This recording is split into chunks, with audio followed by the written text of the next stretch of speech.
Καλημέρα. Σε αυτό το βίντεο θα σας δείξω πώς να κατεβάζετε το Zoom.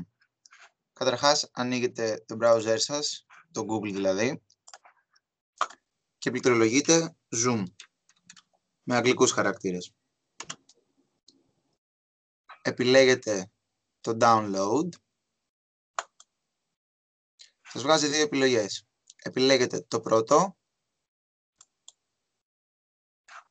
Σας δείχνει εδώ ότι το αρχείο είναι έτοιμο για εγκατάσταση. Πατάτε διπλό αριστερό κλικ πάνω του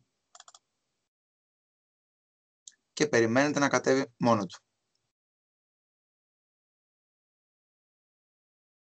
Από τη στιγμή που σας εμφανίζει αυτό το παράθυρο, δεν χρειάζεται να πατήσετε τίποτα.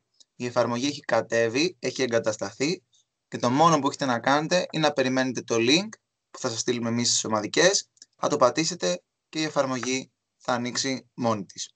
Οπότε είστε έτοιμοι.